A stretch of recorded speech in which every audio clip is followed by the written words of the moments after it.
دغه روپۍ چې څوک دغه نیت کې لګوي چې روان شي په دغه نیت چې زه یو دیني مجمع ته لاړ شم د علماو بیان واورم دغه سفر د کور رفی سبیل الله ورته ویل کېږي په دغه یوه روپۍ یو په ولکه خدای پاک عوض ورکوي موږ مسلمانان د دنیا د قیمت نه چې خبر یو چې چیرې څوک د دنیا د روپۍ ارزښت راته بیان کړي د دغه ځمکې نه یورپي ملکو ته اروپایي ملکو ته د موږ او تاسې وروڼه مسلمانان ځوانان روان شي 45 شپې مزلې کوي په دریابو کې ځي په ځنګلو کې ځي حتی دریابونه یې ایسي ماران یې وخوري موټرو کې مړه شي کښتیو کې مړه شي او بیا هلته په کلو انتظار کوي چې قبولي او خدای مو دې وساتي نوم هم دا په ځان کېږدي چې زه کمونسته یم مجاهد ورپسې راخیستی یم طالب پسې راخیستی یم پلانکي پسې راخیستی یم د دغه دنیا لعینې دپاره دا یوه نیمه میاشت مزلې کوي او هلته په کلونو انتظار کوي هغه حکومت اجازه نه ورکوي قبولي یې نه کېږي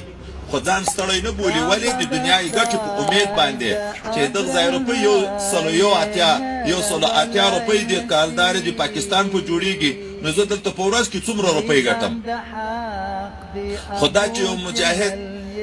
نه چې تکلیف ته ورته هلته خو نه شو تلی چې یوه ورځ چیرې جلسه وي یو دیني محفل وي دا هم شیطان راته ګران کړي سره له دې نه چې د کور نه په صحیح نیت د دغه دپاره چې زه د خدای د دین خبرې واورم او په هغه باندې عمل وکم روان شوې که دا روپۍ په ځان لګوې که یې په ملګري لګوې یو په ولکه خدای پاک سړي ته عوض ورکوي دا طالب علم شو طالب العلم د مجاهد غوندې لمونځ یې په یو کم 50 کروړه بدلیږي ذکر په یو کم 50 کروړه بدلیږي روپۍ یو په ولکه بدلیږي اوس د موږ ژوند قیمتي شو چې خدای پاک توفیق راکړو دغه ځای ته راغلو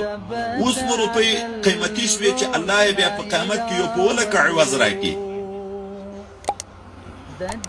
دغه حقیقت په دنیا کې چاته نه معلومیږي موږ ته هلته الحمدلله ډېر خلیفه صاحبان راځي ډېر د کشف خاوندان راځي هغه بیا موږ ته دا خبره د تسلي دپاره موږ د زړه د خوشحالولو دپاره چې که تاسې دلته ستړې وکړه خلک مراجمه کړه خرچې وشوې دا څو شپې تاسې تکلیفونه تیر کړه خو موږ په دغه ځای کې داسې آثار ولیده داسې حالات مو ولیده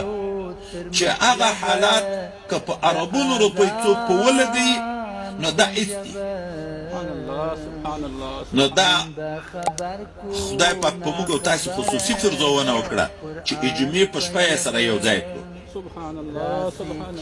خو دا چې عظیم نعمت وي چې سړی د نعمت په صفت وپېژني نو خوند ته راخلي